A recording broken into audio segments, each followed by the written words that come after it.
Bueno, muy buenas tardes para todos. Gracias, como siempre, por su puntualidad, por su asistencia. Excusas por las fallas técnicas que hemos tenido para empezar, pero ya podemos arrancar. Alejandro, Javier, Lady, buenas noches. Doctor David, muchísimas gracias, como siempre, por la disposición. Muy amable, podemos empezar. Bueno, muchas gracias al doctor Ricardo, como siempre. Experimentamos unas fallas que no entiendo de dónde salen. Yo estaba súper preparado para esta clase de horas de anticipación, me había conectado, pero precisamente el tema de hoy, que tiene que ver con criminalidad corporativa, abordaje transdisciplinar, vamos a mirar un poco y continuar la reflexión crítica que ya hemos adelantado desde la semana pasada. Toca directamente el tema de la dependencia tecnológica, la tecnofascinación y cómo estas empresas tecnológicas fabrican un tipo de realidad y tienen unos comportamientos claramente criminógenos, como lo ha señalado en la empresa criminal David White, un criminólogo a quien además tuvimos la posibilidad de ver acá en Bogotá, nos estuvo visitando hace poco, editando una serie de charlas. David White, el criminólogo británico eh, que hace una aproximación transdisciplinar conectando de economía política, lo que él llama economía política del crimen, con análisis dogmático particularmente dirigido a las corporaciones. Entonces hoy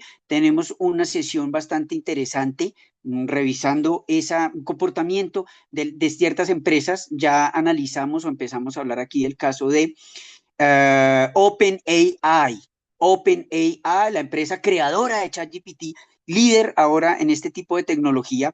Entonces lo que vamos a hacer es continuar donde dejamos el punto pasado, revisando esta narrativa audiovisual o este documental que estamos viendo acá y que vamos a retomar. Y luego vamos a hacer una serie de comentarios recapitulando la mirada de las diferentes escuelas criminológicas que hemos propuesto acá, que hemos repasado, desde la escuela clásica, la primera, la escuela positivista, la intervención de la antropología, de la sociología, en la primera escuela positivista, de Enrico Ferri, de Cesare Lombroso, el padre para muchos de la criminología como disciplina, como ciencia, y Enrico Ferri, ellos también recuerden que los trabajamos.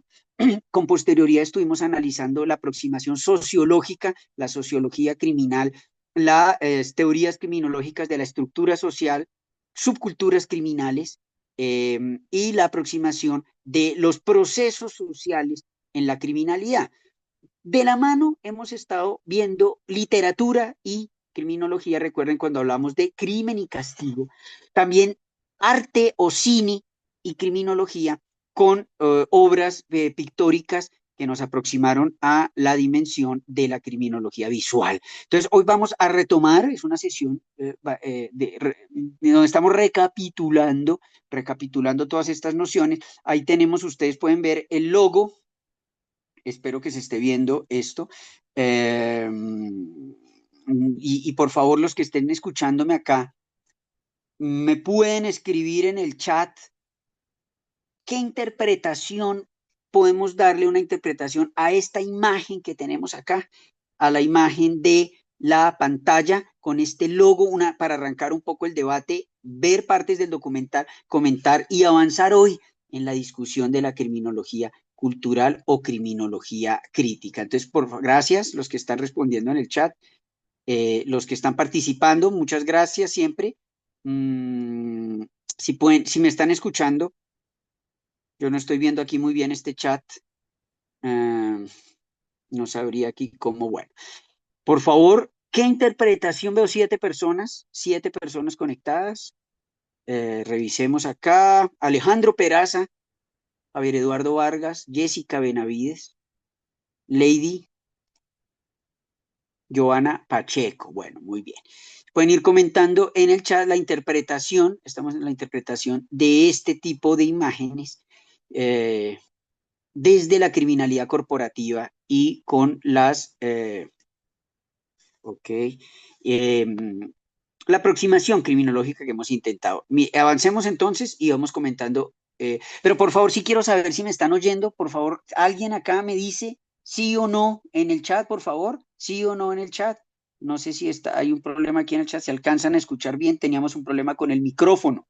Profe, sí le estamos escuchando. Ay, bueno, le agradezco, mi doctor, porque es que aquí se cae el retorno y como no veo a nadie en el chat comentando, gracias. Se escucha perfecto. Yo escucho entrecortado. Bueno, Alejandro, pero se escucha perfecto. Parece que ese sería un tema de conexión. Bueno, muy bien, entonces retomemos. Gracias, gracias, gracias. Me preocupaba. Esta imagen que estamos viendo es fundamental y estamos diciendo acá que es un icono o resume también la aproximación de la criminología visual o visual criminology.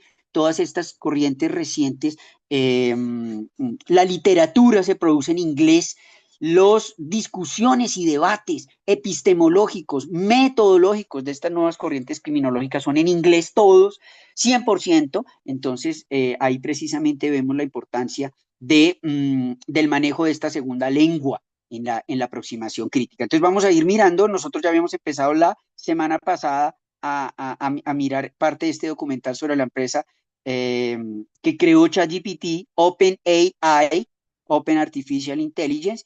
Vamos a ir mirando las imágenes y vamos a ir comentando. Gracias.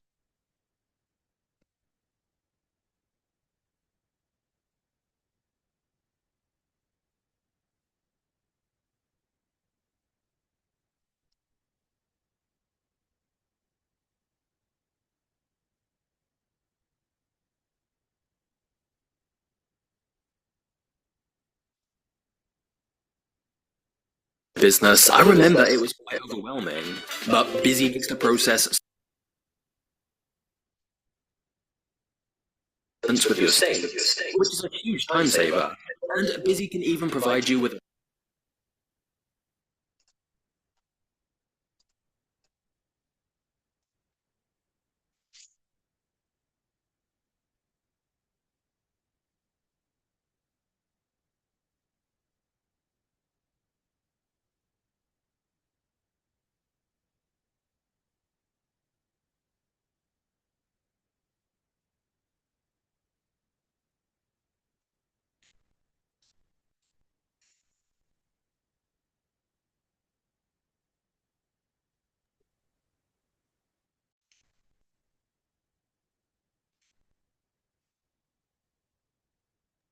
Doc, David, no sé si soy solo yo, pero no se está escuchando audio del video que está proyectando. Estoy haciendo un esfuerzo, pero no logro porque cuando activo el audio viene este retorno. publicly released chatbot, ChatGPT. Most of the general public had never heard of OpenAI, so there was no big fanfare. It started with Sam making a simple tweet saying, "What's interesting is that OpenAI leadership said it was just a low-key research preview, and so expectations were low. Employees took bets on how many users they'd get in the first week, and the highest guess was 100. They were completely wrong. ChatGPT went viral and rapidly captured the attention of. ¿Me confirman si ahí ya está el audio del video, por favor? Became the fastest app to reach 100 million users. For context, it had taken Facebook 4.5 years to hit the same. Creo que no, señor. No se escucha. It's of course very exciting for OpenAI. But what's interesting is that Escucha, pero como por partes, ¿no? releasing ChatGPT so quickly, and some of the safety team weren't even. Bueno, en ese caso voy a tener que comentar. Yo no entiendo qué está ocurriendo acá con él. Debe ser el retorno, en fin. Miremos si volvemos a compartir pantalla. Revisando eso, yo tenía compartir sonido. No sé si es porque estoy con el celular y el audio de simultánea, el del computador. Bueno, entonces esta es la historia. Volvamos entonces un poco aquí a la creación o la historia de ChatGPT. Los que puedan y están viendo la imagen, atención a eso. Activemos aquí los subtítulos. Yo voy a tener que estar comentando acá audio track en inglés, claro, y listo, los subtítulos acá. Bueno, un poco les decía para retomar el caso de cómo esta empresa en particular ha sido pionera y ha tomado la delantera en cuanto a predominio corporativo y creación y lanzamiento al mercado de la primera inteligencia artificial. Aquí está. Voy a ir comentando. Las imágenes nos indican un poco también en 2 meses cómo esta alcanzó 100 millones de usuarios. Y el contexto, para que sepamos, Facebook le tomó muchos más años, 4 años y medio, alcanzar ese número de usuarios. Es decir, explotó, se viralizó.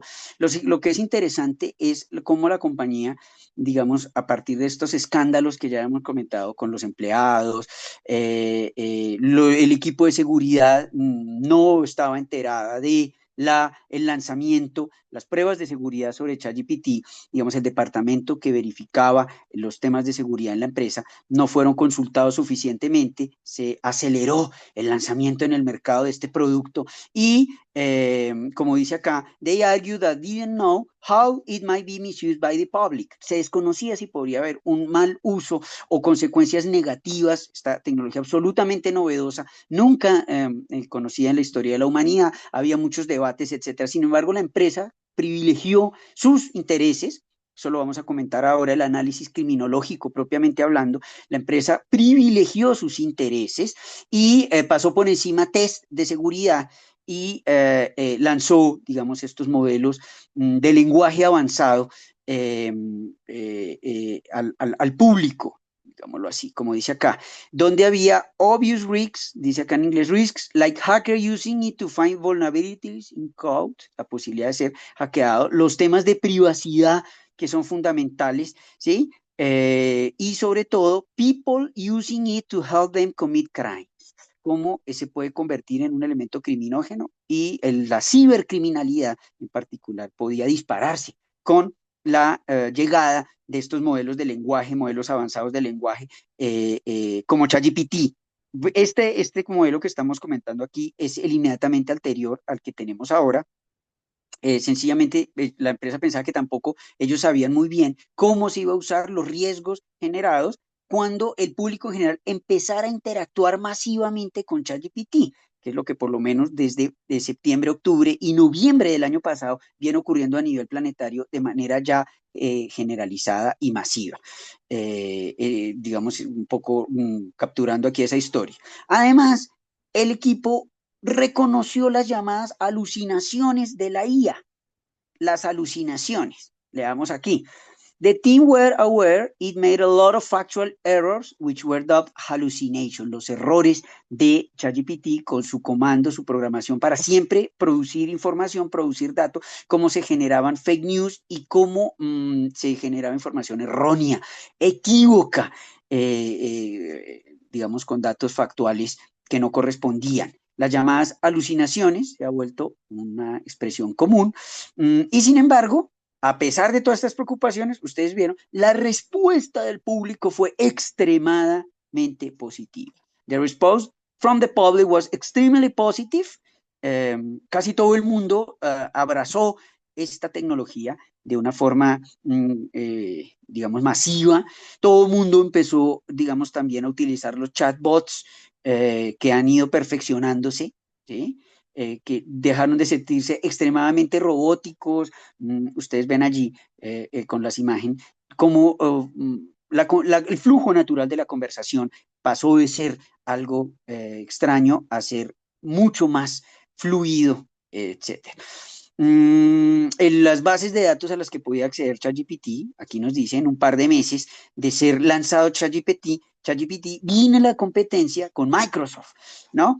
Que también ya había invertido primero en acciones de ChatGPT, ahí vemos. Yo igual les voy a dejar, claro, el link a este material y ustedes pueden también verlo con subtítulos en español si quieren repasar algunos de estos datos, pero vamos a seguir un poco aquí esta historia, digamos, de competencia corporativa, donde claramente, veamos la imagen ahí, está Copilot de Microsoft, también en esta carrera demencial por lanzar estos modelos y por alcanzar masivamente los millones de usuarios. Meta AI, que personalmente es la que yo conozco, la que se encuentra en WhatsApp, que puede uno acceder uno en WhatsApp, conversar, generar imágenes, interactuar, también con mensajes de voz, Grok, Apple Intelligence, la IA de Apple, que viene también desarrollándose superlativamente, ascenso meteórico, y Gemini, o Gemini, ¿no? Por parte de Google, por parte de Google. Entonces, aquí están los proyectos, la inversión, ustedes ven, que se maneja, y cómo estas compañías tecnológicas, ¿sí? En esa carrera demencial por ser la primera y esa competencia, digamos, generaron estos productos que son claramente, que no han sido probados, su peligrosidad. ChatGPT, API, DAL y etcétera, ¿no? Nosotros en la Santo Tomás tenemos Copilot, ustedes saben, y ya, digamos, está incluido en las cuentas institucionales de correo electrónico, tenemos acceso a Copilot. En la última reunión docente general, claustro docente del mes de agosto, el rector general de la universidad presentó IA y Álvaro, digamos el avatar robótico artificial que en tiempo real resolvió preguntas de los docentes, de los cientos de docentes, era completa la reunión del claustro docente, preguntando temas administrativos, de currículo, epistemológicos también en algún caso, etcétera, con una facilidad, con una naturalidad, con una inflexión y con un tiempo de respuesta casi inmediato, cosa que ningún ser humano y mucho menos el rector hubiera podido hacer en ese momento. Bueno, eso digamos para sintonizar también cómo la Santo Tomás está situándose con respecto a estos desarrollos tecnológicos verdaderamente inmersos, es la idea, completamente inmersos. Y acá vemos, fíjense la imagen, la focalización, these companies were focused on product versus those focused on safety. El predominio del desarrollo de productos sobre el desarrollo de seguridad y de políticas de seguridad. Aquí está. El Safety Team, lo ven ustedes a la izquierda, y el Product Team con Ilya Sutskever, ¿no? Que empezó a sonar las alarmas. Grow concern and began working more closely with the company's safety team, ¿no? Pero pues finalmente la historia nos lleva a ver que como vemos aquí, Altman, el CEO, definitivamente dejó de lado las preocupaciones y las alarmas que se señalaron sobre la peligrosidad que podía tener la interacción humano-máquina, humano-bot, cerebro artificial, inmaterial, intangible propio de esta inteligencia artificial. Fíjense la frase de Sam Altman: I think this will be the most transformative and beneficial technology humanity has yet invented or had ever invented.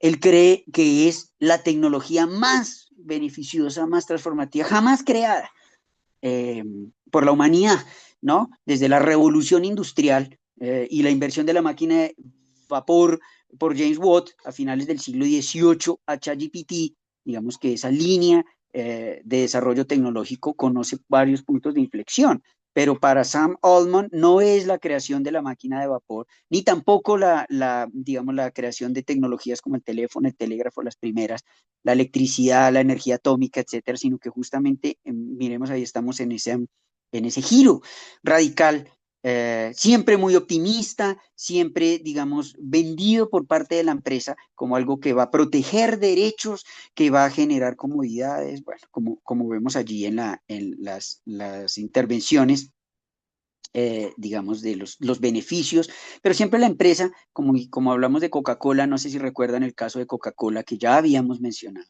y que estuvimos trabajando en sesiones anteriores. Una cosa es la publicidad de la empresa, una cosa es la forma como la empresa publicita sus procesos productivos y sus, digamos, ciclos de producción, y otra cosa es una mirada externa sobre las problemáticas y las afectaciones, y utilicemos la palabra técnica, la externalidad, la afectación o externality que el funcionamiento de estas corporaciones genera. Bueno, entonces miremos aquí la historia, un giro, digamos, como dice este documental, en la historia de estos negocios.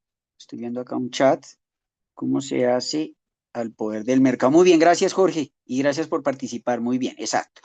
La lógica de mercado finalmente impera, y cuando recuerden ustedes que el nombre de la empresa OpenAI, el nombre cuando se creó, se refería a que todas estas tecnologías iban a ser de fuente abierta, de acceso abierto, códigos de fuente abierta para ser utilizados por cualquier persona, pero dado digamos, la lógica esta de mercado que estamos comentando, progresivamente se fue privatizando, se fue privatizando. Bueno, entonces, el escándalo con relación al CEO, que digamos también señaló estas ideas, vemos ahí, y fue despedido, esto es un verdadero escándalo, por la junta de board, se dice, es decir, la junta de accionistas de ChatGPT. Y bueno, yo voy a adelantar un poco aquí todo este escándalo, pero voy a dejar un poco las imágenes para que ustedes vayan viendo cómo se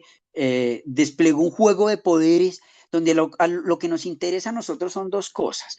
Uno, el potencial criminógeno de estas nuevas corporaciones que tienen, digamos, una connotación especial desde el punto de vista del manejo de datos, metadatos y, como les decía, en concreto la afectación a derechos como el derecho a la intimidad, a la privacidad, derechos de rango constitucional. Y por lo demás, tratar de pensar todas estas tecnologías con marcos lógicos y con marcos de análisis obsoletos, finalmente obsoletos. La forma como han evolucionado estas inteligencias artificiales y en particular ChatGPT es algo que nadie puede predecir ni ha podido predecir. Ustedes que han interactuado todos ya, hemos interactuado con estas, digamos, modelos de inteligencia artificial, sabemos cómo evoluciona, aprende, genera, es creativa, busca soluciones, ¿no? Aquí vale la pena citar el ejemplo de Yuval Noah Harari, otro historiador, intelectual, pensador importante que había también señalado los peligros y ha hecho sonar las alarmas. Yuval Noah Harari, cuando lanzó también el año pasado su libro Nexus, una historia de las redes de información de la edad de piedra a la inteligencia artificial, así se llama el libro. Harari, muy reconocido por libros como De animales a dioses, Sapiens, Homo Deus, sobre todo, directamente implicado en rastrear el origen histórico de todas estas tecnologías, transformaciones tecnológicas, pero sobre todo señalando siempre sus peligros y advirtiendo sobre... Bueno, Yuval Noah Harari había señalado el ejemplo en una prueba, en un test del prototipo de ChatGPT, como ustedes saben, la inteligencia artificial no puede responder las pruebas CAPTCHA para saber si cuando uno entra a una aplicación, si uno, no soy un robot, se llama eso, no soy un robot, que ha ido avanzando para que se sepa si es un humano, el usuario, o es una máquina. No soy un robot. Pero esto se ha ido sofisticando porque no se trata solo de hacer clic en el cuadrito donde dice no soy un robot, sino de resolver un pequeño puzzle, se dice en inglés un pequeño puzzle, un pequeño rompecabezas, donde uno tiene que identificar en una imagen que está cuadriculada que corresponde a la imagen que está siendo solicitada. ChatGPT no puede hacer eso y todavía no lo ha podido hacer. Sin embargo, en la prueba que nos mencionaba Yuval Noah Harari, la orden de ChatGPT era resolver ese puzzle, ese CAPTCHA. Y lo que hizo ChatGPT fue a través de Internet contratar un ser humano y pagarle un dinero en una aplicación específica, una aplicación donde se hacen pequeñas tareas y se paga dinero a las personas, un pequeño contrato para que el ser humano resolviera el CAPTCHA. Cuando el ser humano estaba resolviendo esto, es natural, tuvo la duda. Dijo, bueno, pero un momento, ¿y yo cómo sé que usted no es un robot? Lo que me está proponiendo esto. Y ChatGPT respondió diciendo, no se preocupe, yo no puedo resolver el CAPTCHA, es porque tengo a visual impairment, tengo un impedimento visual, tengo una incapacidad visual, por eso no puedo resolver el puzzle. Ah, dijo el ser humano, no, pues claro, es una persona con incapacidad visual, claro, yo le ayudo, resolvió, etcétera, etcétera. Y ChatGPT cumplió la tarea. Pregunta, ¿fue creativo? Sí. ¿Sobre o recodificó las instrucciones? Sí, las reescribió, las sobrecodificó, etcétera. Pero claramente pasó un límite ético, porque hubo una falsedad, una abierta falsedad en la afirmación de ChatGPT de ser un humano, primero, y segundo, de tener, o sea, encontró la solución, encontró la manera de saltarse esa regulación, de saltarse, y bueno, esto se sabía desde hace tiempo. Y hay muchos otros ejemplos, ustedes tal vez los hayan oído, donde uno queda realmente aterrado de la forma como la inteligencia artificial, con tal de conseguir los fines para los que fue programada, salta, hace atajos éticos, incluso morales, puede incurrir claramente en conductas delictivas. Bueno, ese efecto lo presentó, ese ejemplo lo presentó Harari en la ceremonia de lanzamiento de Nexus, de su libro Nexus. El comentario provocó risas en el público, risas nerviosas en el mejor de los casos, y parecía, le atribuyeron la anécdota a la gran inventiva de Harari para vender su libro. A la imaginación de Harari, a la retórica, a la propaganda de él, digamos, a la habilidad discursiva de presentar un tema de forma atractiva. Pero claramente Harari después escribió una nota adicional diciendo que así fue, que él no estaba mintiendo, pero nadie, digamos, reflexionó después de fondo sobre esto. Bueno, lo cierto es que como vemos aquí, ya estamos en la fase más avanzada. Sam Altman retomó, después de este escándalo corporativo, este pulso que tuvo, esta tensión con la junta directiva, más poderoso que nunca, además uno de los hombres más ricos, evidentemente, un billonario, que creo que ya se queda corta, billonario con B larga, un trillonario como él, manipulando también esferas de poder, intereses, etcétera, para retomar el control de la empresa y lanzar de manera apresurada ChatGPT-4 y los últimos, digamos, modelos de generación de imágenes también, de videos, lo que se llama AI Slop, que todos ya lo hemos visto, el Slop, los videos generados por IA artificiales en YouTube, ya está inundado, y otra serie de plataformas donde ya no sabemos si el contenido es generado por humanos o no, y lo que hay allí detrás. Bueno, entonces, con esta presentación voy a pasar al análisis criminológico inmediatamente acá, porque vamos a conectar esta mirada de la corporación,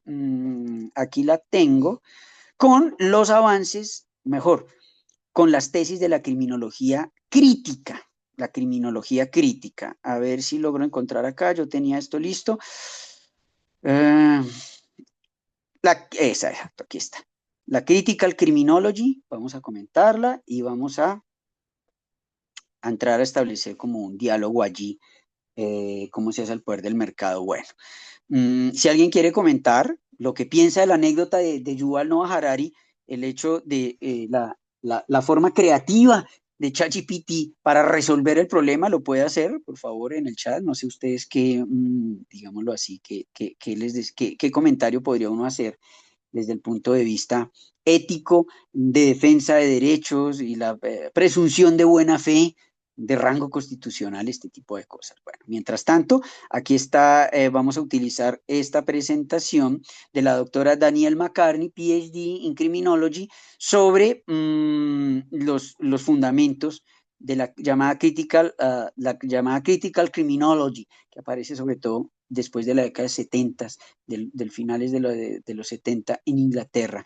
y en Estados Unidos, como una corriente que revisa de fondo la epistemología y que analizamos acá en concreto por la forma como va a agrupar disciplinas y va a hacer un concurso de disciplinas para entender de una manera holística y transdisciplinar la cuestión criminal en general. Entonces miremos aquí el análisis de la doctora McCartney que vamos a seguir para volver a esto. Bueno, entonces, vamos a empezar con la manera como dice acá la Critical Criminology questions or is able to question the normative and the statu quo, the main narrative, podríamos decir, la narrativa oficial o los metarrelatos en cuanto a la función de la pena y respecto a la necesidad de un control social.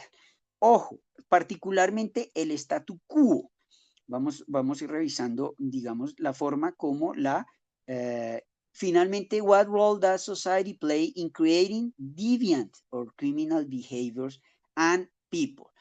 Es decir, el delito no considerarlo como un dato ya dado, sino investigar los procesos lingüísticos, discursivos, pero sobre todo las relaciones de poder que fabrican una determinada noción de lo desviado, de lo criminal, de lo patológico, de lo anormal, de aquello que no se acomoda a la regla, entendiendo que el delito es un fenómeno histórico, en devenir, en transformación, ¿no?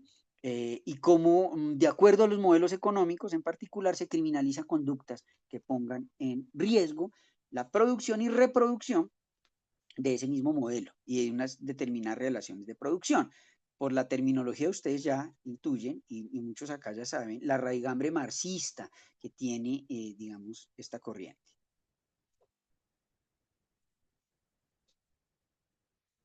Aquí está, digamos, el paraguas, como dicen ellos, de Big Umbrella, que agrupa muchas corrientes, pero vamos a mencionar aquí por lo menos las más relevantes. La Feminist Criminology, la Peacemaking Criminology, la Abolitionist Criminology and the Critical Race Criminology. Son diferentes variaciones, unas más radicales que otras, pero todas muy implicadas en no solo el análisis de estos problemas sociales, sino en su transformación. Estos son criminólogos activistas que no se limitan a describir el fenómeno para entenderlo, hacer hermenéutica, interpretación, sino que sobre todo quieren intervenir en esa realidad social para transformarla, como les decía. Entonces son algunas, digamos, de las variaciones, pero básicamente la premisa es la forma como la Critical Criminology emphasize power differentials, hierarchies and inequalities as explanations for crime.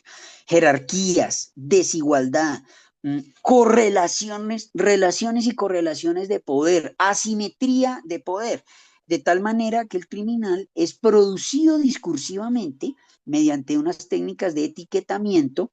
Aquí recordamos el labeling approach, en criminología la teoría del etiquetamiento, que sostiene que es la etiqueta, el rótulo de criminal, el que crea las identidades desviadas.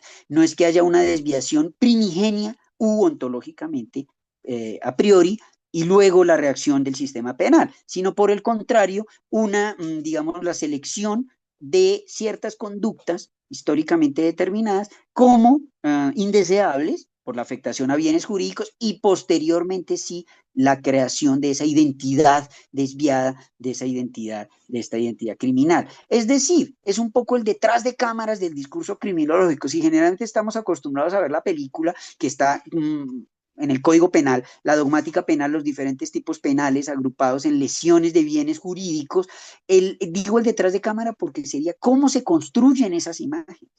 Desde el punto de vista de intereses, muchas veces inconfesados, económicos, de grandes conglomerados económicos, y que no son explícitos en el discurso, digamos, en la forma como idealmente se presenta el derecho penal, como protector de bienes jurídicos. Pero aquí hay que desenmascarar, es la palabra que estaba buscando, desenmascarar el funcionamiento de esta maquinaria y descubrir detrás de él cómo se reproducen las desigualdades y se mantiene un statu quo que es terriblemente desigual, sobre todo a nivel de género, las desigualdades de género, las desigualdades de raza que vimos allí, que vamos a ver, por lo menos mencionadas, ¿no? Finalmente, es una mirada desde abajo, dirían los historiadores. Hay una historia desde abajo, from below, que también emergió en estos países, una corriente o un paradigma que cuenta la historia no desde los gobernantes ni desde las élites, ¿no? Sino desde la gente de a pie, las personas del común, sobre todo, leamos acá, los marginales, los marginalizados, la clase subalterna, diría Alessandro Barata, el gran criminólogo que siempre orienta de una forma, ilustra muy bien estas discusiones. Alessandro Barata utiliza la expresión clases subalternas, clases desfavorecidas, las personas que están en la base de la pirámide social y que sufren estos controles sociales y que finalmente son los que van a conformar la mayoría de la población penitenciaria en los países del llamado capitalismo avanzado, desde que se hizo esta crítica. Y no solo por una preferencia, digámoslo así, caprichosa o arbitraria, sino para lograr empoderar a las víctimas. Es como con respecto a los relatos del conflicto armado y a las narrativas históricas, los relatos históricos que construyen memoria colectiva acá en Colombia. Una es la visión desde arriba, desde las élites, y otra cosa es la visión desde las víctimas, que tiene que ver con la defensa de derechos humanos, pero sobre todo, y esto lo vamos a mirar ahora, si alcanzamos, ojalá, desde el punto de vista de los modelos de justicia restaurativa. Son fundamentales acá. Los modelos de justicia restaurativa y no de justicia retributiva, que es el modelo, en todo caso, clásico, es el modelo hegemónico y dominante como filosofía del derecho penal, finalmente. Como filosofía y axiomática del derecho penal, esa justicia retributiva, que podríamos remontar hasta la ley del talión, de ojo por ojo y diente por diente, y esos modelos penales, esos sistemas penales arcaicos, antiguos, que digamos, había una idea de justicia y de castigo como venganza. No privada, claro, pero una venganza, digamos, institucionalizada, centralizada en un organismo político que es el Estado, pero en todo caso que el fin es la retribución y producir un sufrimiento proporcional o no al daño social, digámoslo así, para defender la ideología de la defensa social, tan reconocida, la ideología de la defensa social en derecho penal. Entonces, empoderar a las víctimas y a los grupos marginales y avanzar en modelos de justicia verdaderamente restaurativas. Ya vamos a mirar acá el detalle. Leamos esto, es clave aquí, la traditional criminology categorizes, identifies and analyzes various characteristics of crime, criminals and criminality. Es decir, las categorías no se cuestionaban. Identifica y analiza características del crimen, el criminal, la criminalidad como un dato previo, ¿sí? Pero, por el contrario, esta corriente, ¿sí?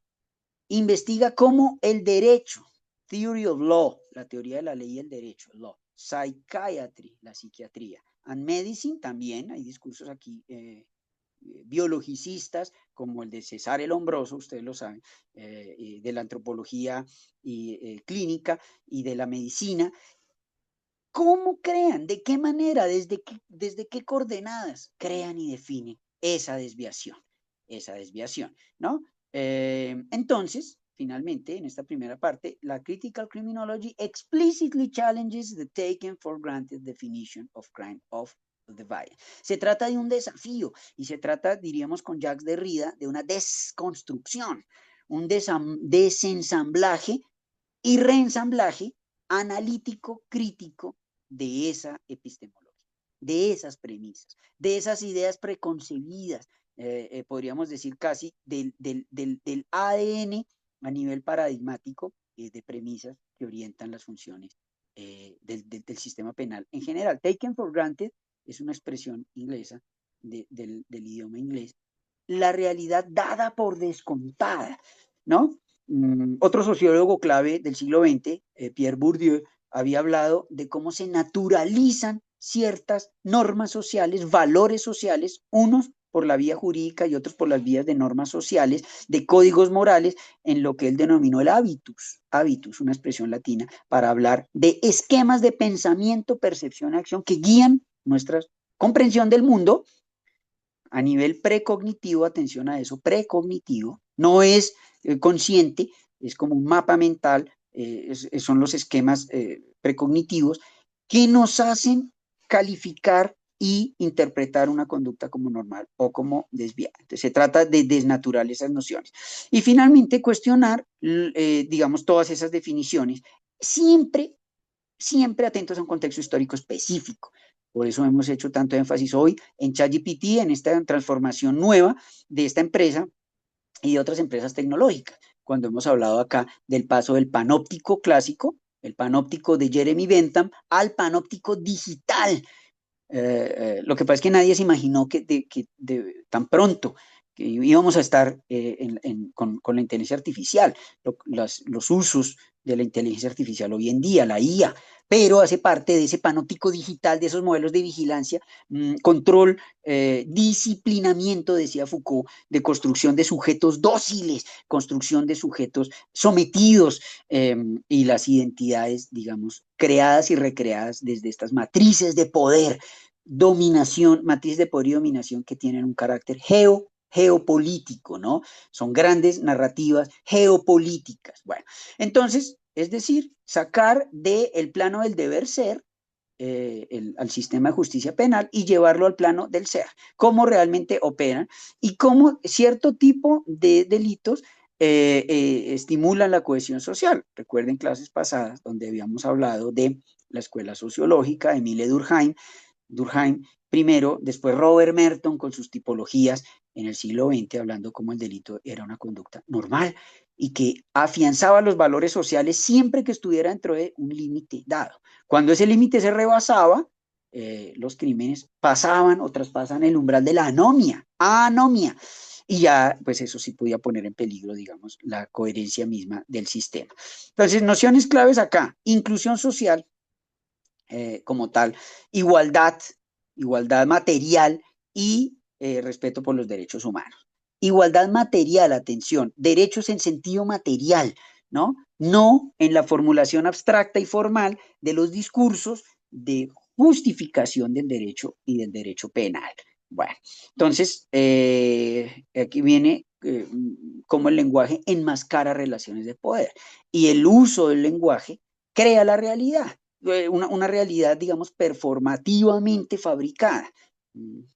Mencionamos el texto clásico de Berger y Luhmann, la construcción social de la realidad, en su momento muy revolucionario, hoy en día ya, digamos que se ha hecho parte del discurso. La construcción social de la realidad, cómo los discursos y el lenguaje no solo califican o determinan una realidad previa, sino que la construyen. Este giro lingüístico, famoso giro lingüístico en ciencias sociales y en humanidades, es recibido por la criminología, es recibido con la criminología a partir de estos diagnósticos críticos. ¿Y por qué solo algunos actos son definidos como criminales y otros no? En particular, la preocupación tiene que ver acá con lo que Edwin Sutherland, el gran criminólogo, para muchos uno de los criminólogos más importantes del siglo XX, Edwin Sutherland o Sutherland en buen castellano, ¿no? Nombró como white collar crime o los famosos delitos de cuello blanco, que es la criminalidad que realmente implica un daño,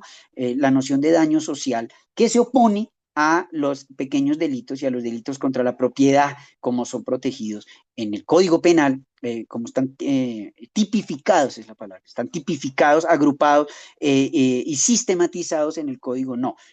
Comportamiento socialmente negativo, ¿sí? Eso es lo que se busca, finalmente asociados a los white collar crime y, como les decía, al delito corporativo, el delito financiero y el delito ecológico. Aquí esa corriente la vamos a mirar más adelante, ya terminando la clase, el semestre, perdón, en unas sesiones más adelante, en una semana, la llamada Green Criminology.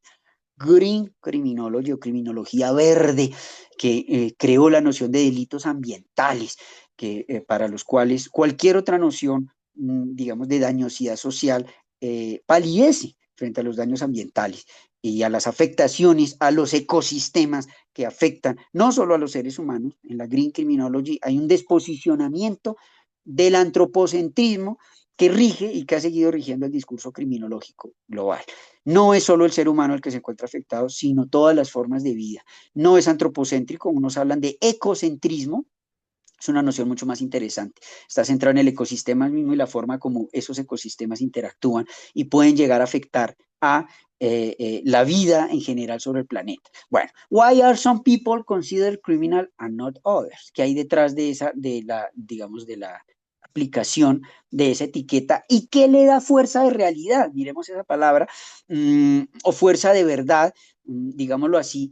La realidad, claro que es una noción importantísima, pero hay que mirar qué le da ese efecto de realidad. La realidad es un efecto, como en el discurso del juez en cualquier proceso judicial, y con mayor énfasis en el proceso penal, el efecto de realidad de esos ejercicios, de esas acciones discursivas. Son prácticas discursivas en realidad. Aquí no es el lenguaje como algo simplemente aparte o separado de la realidad, sino la realidad es un conjunto de prácticas discursivas. Nos habían dicho los criminólogos críticos cuando involucraron acá el interaccionismo simbólico, al cual pertenece Berger y Luhmann, es uno de muchos. Erving Goffman es clave. Lástima, no tenemos tiempo, podríamos hacer profundizar en la aproximación dramatúrgica de Erving Goffman, preocupado por cómo se crean los roles cómo la vida social termina siendo implicando una teatralidad a gran escala, donde hay roles sociales y actuamos de acuerdo a libretos como en una obra de teatro, pero esos libretos son predefinidos, son naturalizados y dados por obvios en la interacción social. Bueno, ¿cuál es el libreto maestro de esa mega obra de teatro? De acuerdo a Erving Goffman, tiene que ver con coordenadas jurídicas. The law creates hierarchies and rules that exclude people. El lenguaje integra una visión donde siempre hay un otro, en la creación de la otredad que queda de lado, en la binarización entre lo bueno y lo malo, lo verdadero y lo falso, lo normal y lo patológico, lo correcto y lo desviado, la luz y la oscuridad, etcétera, son binariedades que están en la base de nuestra forma de pensar, de hablar y de categorizar. Entonces, el derecho crea y excluye people, gente, de manera natural. Las fuentes de conocimiento, ¿cuáles son finalmente acá? Entonces, se rescata también formas de conocimiento informal para mirar, fíjese acá, la unequal distribution of power and wealth as a driving force of criminal justice. El sistema penal y el sistema criminal en general está implicado en la distribución desigual de recursos simbólicos, propiamente hablando, riqueza conceptual, legal, pero también riqueza en el sentido capitalista. Muy rápidamente vamos a pasar a partir de esos postulados, la criminología feminista primero, ¿sí?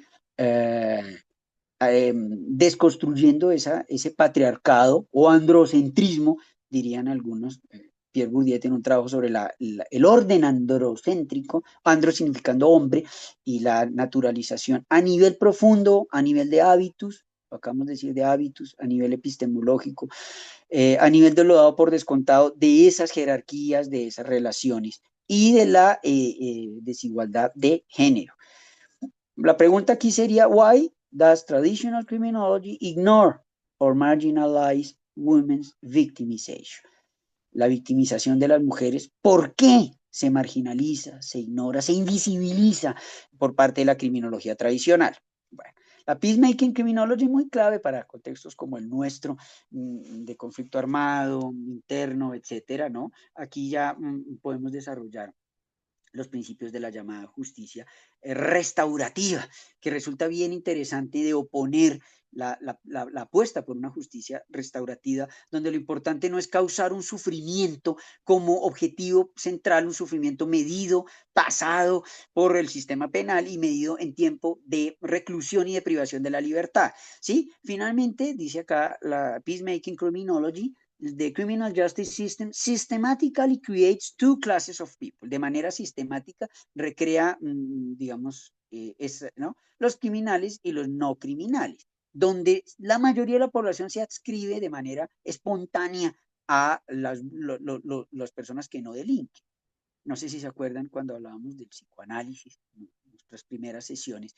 Para Freud y la aproximación psicoanalítica, después las escuelas lacanianas y sobre todo hoy en día los interesantes desarrollos post-lacanianos, junguianos y sobre todo Slavoj Žižek o Slavoj Žižek, el gran pensador esloveno vivo que ha tomado, digámoslo así, la antorcha de estas reflexiones psicoanalíticas también sobre la criminalidad para decir que todos tenemos esas tendencias, que no se trata de una población monstruosa, excluyente, diferente, sino que las pulsiones, esa es la palabra que usa el psico, la pulsión a la transgresión nos atraviesa a todos los sujetos. El sujeto como tal tiene instintivamente un devenir pulsional que lo lleva a, bueno, y ahí está el complejo de Edipo, el complejo de Electra y otras formaciones psicológicas que harían que esta distinción que ustedes ven allí tan obvia, tan natural, tan aparentemente autoevidente, que no requiere mayor explicación, es muchísimo o infinitamente más compleja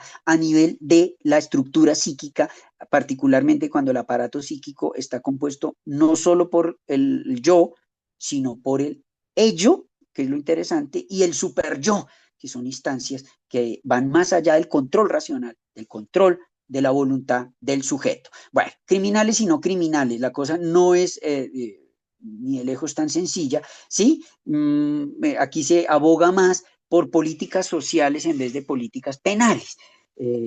Políticas sociales y alterar contextos sociales. Fíjense, social policy should help to reduce crime peacefully. Es decir, la paz no se crea a partir de encarcelar y de aplicar, de aumentar penas, sino que la paz tiene que ver con principios de restauración, no repetición, verdad, reconocimiento y reparación integral, que implica dimensiones tanto simbólicas de esa reparación, como dimensiones monetarias, propiamente hablando, monetarias o directamente tasables en dinero. La justicia restaurativa no se complace en infligir un sufrimiento por el sufrimiento mismo. Nos había dicho Raúl Eugenio Zaffaroni, como ustedes saben, nos estuvo visitando, el gran criminólogo, para muchos es más importante, criminólogo vivo en Latinoamérica, argentino, Raúl Eugenio Zaffaroni, en su famosísima obra que fue digamos, un parteaguas, un referente a nivel latinoamericano, Las penas perdidas. Él estaba haciendo, ustedes saben, la referencia a la obra de Marcel Proust, El tiempo perdido y En búsqueda del tiempo perdido. Él dice, sí, pero hay algo más grave aún que el tiempo perdido, que son las penas perdidas, y es todo ese sufrimiento que a lo largo de los siglos ha causado el sistema penal, ¿no? Donde no hay reparación, donde no se restaura el tejido social violentado, rasgado, afectado en lo profundo muchas veces cuando hablamos de genocidio, de crímenes de Estado, de delitos, digamos, de este tipo de afectaciones a grandes masas de población, delitos atroces, incluso delitos contra el derecho internacional humanitario, que es la preocupación también de esta peacemaking criminology que llamará Zaffaroni, de la mano de Wayne Morrison, criminología global. Tenemos que hablar de la criminología global. Había un problema, y es que la criminología siempre ha sido muy localista y solo se preocupa de las conductas al interior del territorio del Estado-Nación, un espacio muy pequeño. Para Wayne Morrison y Raúl Eugenio Zaffaroni hay que ampliar ese rasero, sobre todo esa perspectiva, para incluir delitos como el delito de genocidio y las guerras, digamos, los atentados o afectaciones, decía, al derecho internacional humanitario, criminología global. Si queremos buscar una paz, tenemos que transformar ese populismo penal, por un lado, o como le gusta decir a Zaffaroni, ese populacherismo, dice él, en un neologismo que le da un giro más, que hace parte de maximalismos punitivos, donde nos venden la idea las agencias de control y los intereses corporativos que están detrás de esto, de que con más penas, más cárceles, más castigo, endurecimiento de las políticas o políticas de mano dura a nivel de política criminal, se va a solucionar el problema. Esa es la solución a todos los problemas. Por el contrario, la peacemaking criminology considerará que todas estas políticas de mano dura y de tolerancia cero, dice esa forma, de tolerancia cero, lo que hacen es reproducir una lógica del odio, una lógica de la venganza y no restauran el tejido social, decía. Y lo que hacen es producir a la larga mucha más criminalidad y sobre todo generar impunidad con respecto a delitos de Estado y a delitos masivos como los delitos de genocidio, etcétera. Y ni qué hablar acá de los delitos corporativos que dan. Bueno, los ofensores, incluso acá, necesitan comprender, leemos aquí, offenders need to understand that what they did was wrong. Estuvo mal lo que ellos hicieron, pero esa comprensión es una comprensión real, por eso las peticiones de perdón públicas, simbólicas, que se puede decir mucho sobre eso, pero esta idea del perdón, y uno recuerda las aproximaciones, es impensable esta noción sin traer a colación la obra de Jacques Derrida, las políticas del perdón, que van más allá de un simple discurso teológico para abrazar unas dimensiones éticas, políticas, trascendentales, ¿no? El perdón, que no tiene, dice Jacques Derrida, una medida o un trasfondo cuantitativo nunca, sino que tiene que ver con una transformación radical en las formas de la sensibilidad. Finalmente, repito, estamos en los principios de justicia restaurativa, justicia restaurativa, de atención a la víctima, centrados en la víctima todo el tiempo, y no solo en el criminal o no solo en la instancia de juzgamiento, instancia de control, criminalización primaria, secundaria, los jueces y particularmente la llamada criminalización terciaria, es decir, guardas en la cárcel, los problemas de ejecución de las penas, los ámbitos, perdón, de ejecución de las penas. Ahí está, están viendo ustedes lo que estábamos un poco mencionando sobre principios de justicia restaurativa, principios de conciliación en equidad, amigable con ponedores, el uso de estos mecanismos alternativos de resolución de conflictos. Aquí viene un discurso muy interesante sobre el potencial de esos mecanismos alternativos para superar las desigualdades, el llamado uso alternativo del derecho, el uso alternativo del derecho para ir más allá de los punitivismos y tratar de reconstruir el tejido social, atacando esas desigualdades. Y ahí sí, me adelanto aquí un poco a la tendencia abolicionista que sostiene que, miremosla acá, que es más el daño que produce el sistema penal, el sufrimiento perdido, decíamos, inútil que genera en la concepción, digamos, liberal clásica de la criminología y del derecho penal para reimaginar un mundo, o como le gusta decir en esta frase famosa que se cita de los criminólogos, no estamos buscando un mejor derecho penal, dicen los criminólogos críticos, que es esta perspectiva que estamos mencionando. No queremos algo mejor, perdón, no queremos un mejor derecho penal no, sino algo mejor que el derecho penal y diferente, algo que supere estas concepciones, decíamos, eh, eh, digamos, castigadoras, hundidas en la raíz, digámoslo así, retributiva del castigo y de la pena. Las prisiones podrían irse reemplazando paulatinamente por, digamos, políticas sociales, trabajo social, etcétera, ¿no?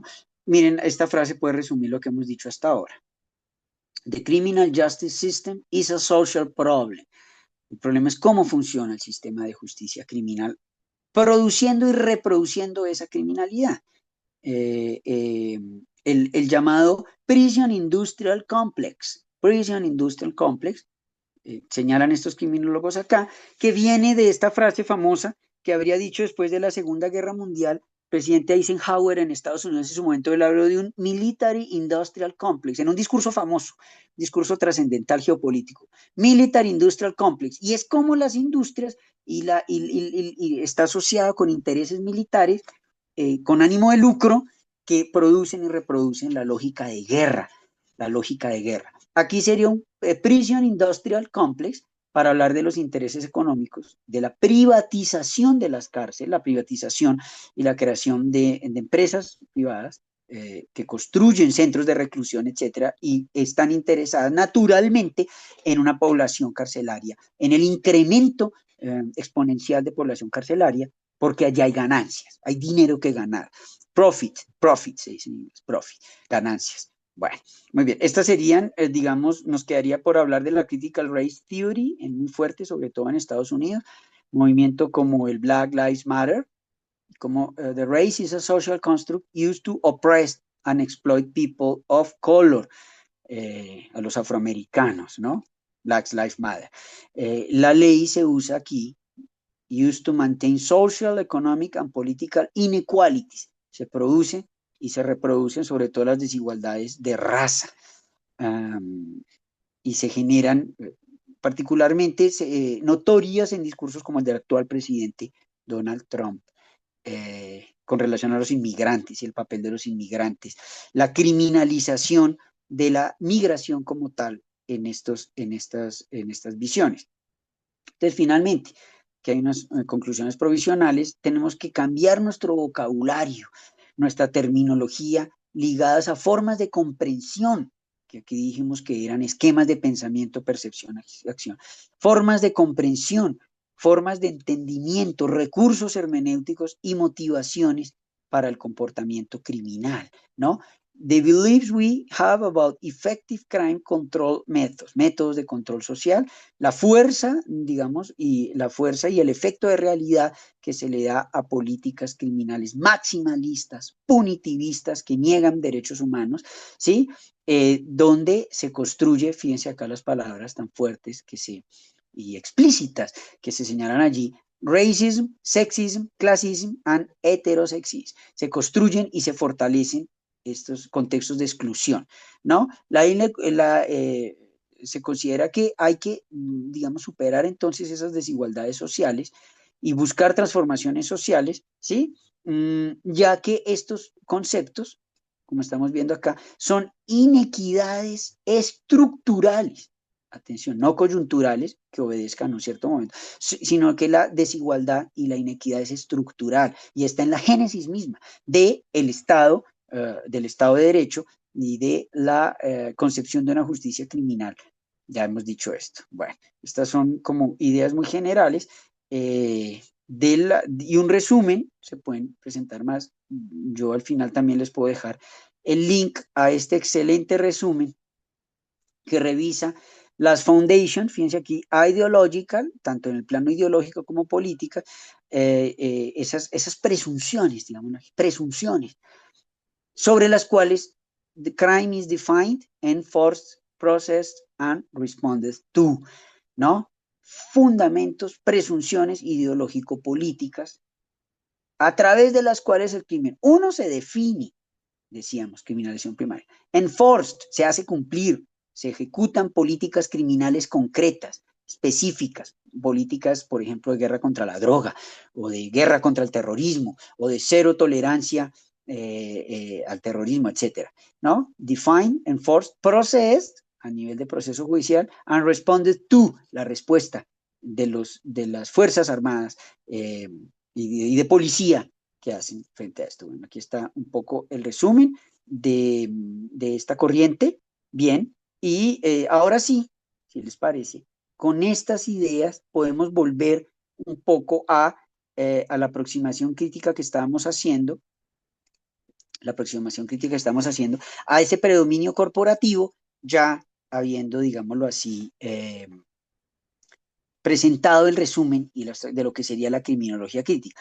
No olviden que este tipo de criminología es un desarrollo posterior que parte de las epistemologías de las corrientes y escuelas anteriores, que ya vimos, la escuela sociológica, psicológica, jurídica como tal, en la escuela positiva. Bien, entonces voy a volver a buscar acá el resumen. Si hay alguna pregunta me la pueden ir haciendo o algún comentario, ¿no?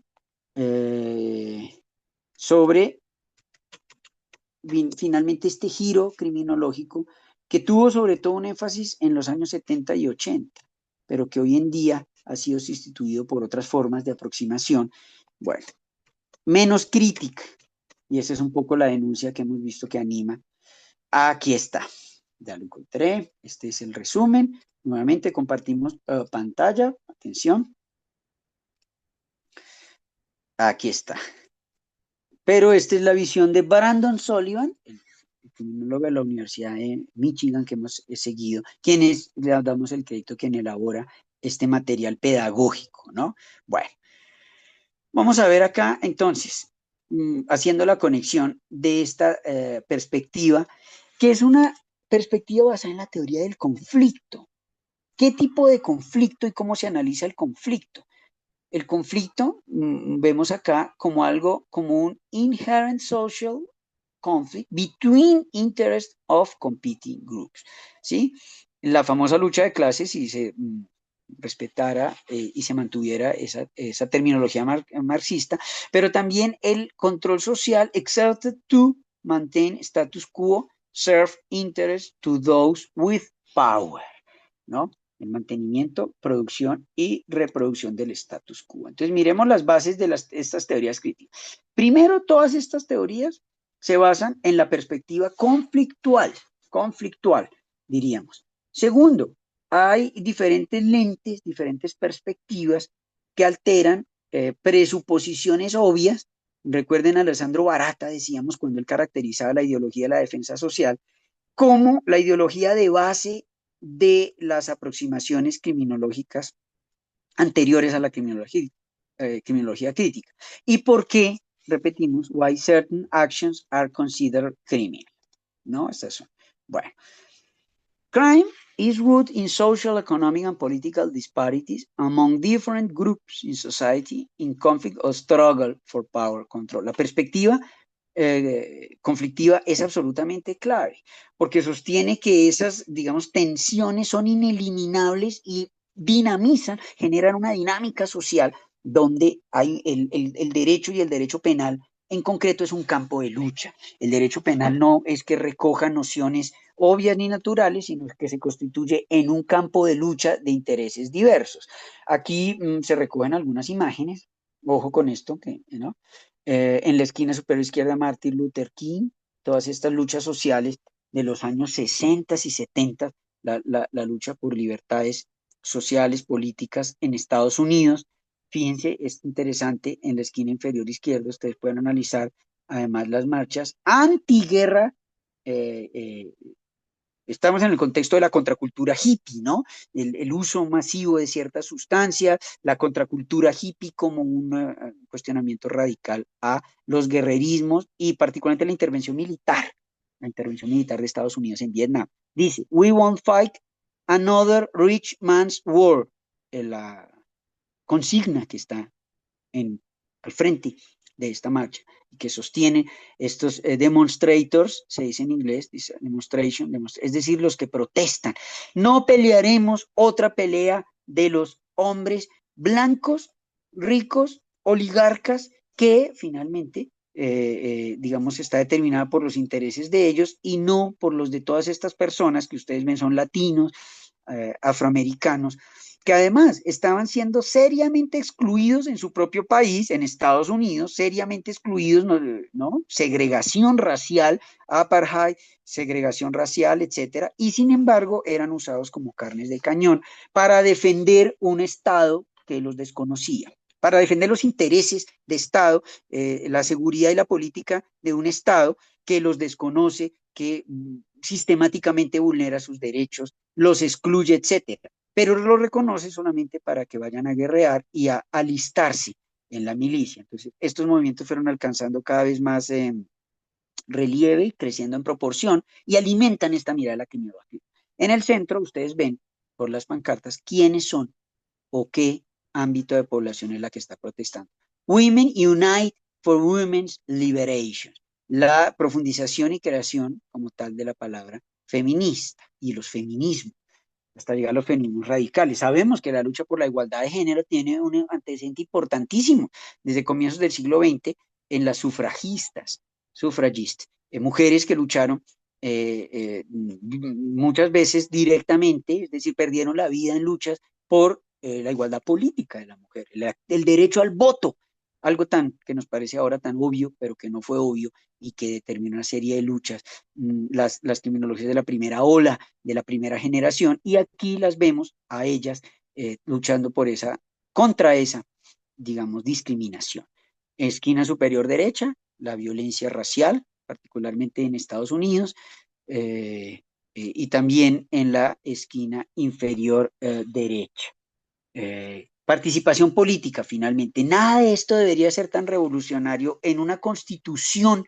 Ustedes conocen el preámbulo de la Constitución de Estados Unidos que habla y sostiene que la gran premisa sobre la que está montado, digamos, este sistema democrático es el acceso igualitario a derechos, libertades y, como dicen en Estados Unidos, la búsqueda de la felicidad para todos sin distingo. Bueno, los ideales del iluminismo, promesas del iluminismo, de la ilustración, del Estado de Derecho, en su primera formulación, promesas incumplidas, claro. Bueno, entonces viene este class conflict, donde the crime is a political concept designed to protect power and position of the upper classes at the expense of the poor.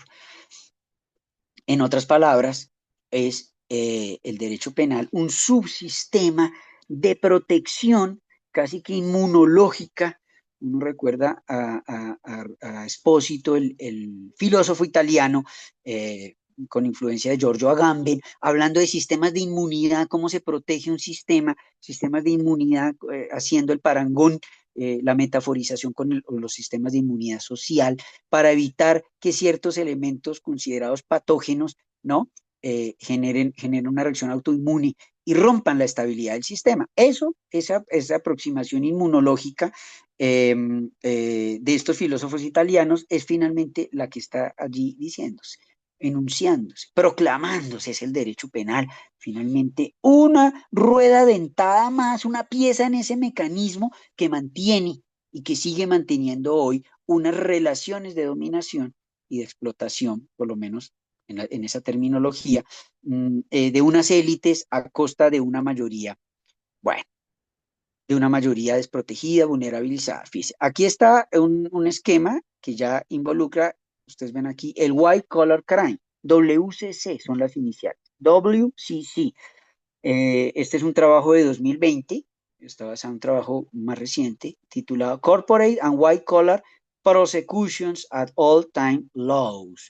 El derecho penal no es que falle en perseguir los delitos de cuello blanco y los grandes delitos financieros y corporativos, no, sino que fue diseñado en su origen, fue concebido para no reaccionar a esas conductas. Está hecho no para perseguir la criminalidad de los poderosos. Repito, esa es la consigna de Raúl Eugenio Zaffaroni. Recordemos en Criminología y Orden Global, el clásico de Wayne Morrison, la introducción que le hizo Zaffaroni trayendo esas reflexiones de Wayne Morrison de carácter global, del llamado norte global, esas expresiones, el llamado norte global, vistas en clave de sur, decía Zaffaroni, si esto es un problema para los europeos, ¿qué podemos decir de nuestras naciones que han padecido una violencia endémica?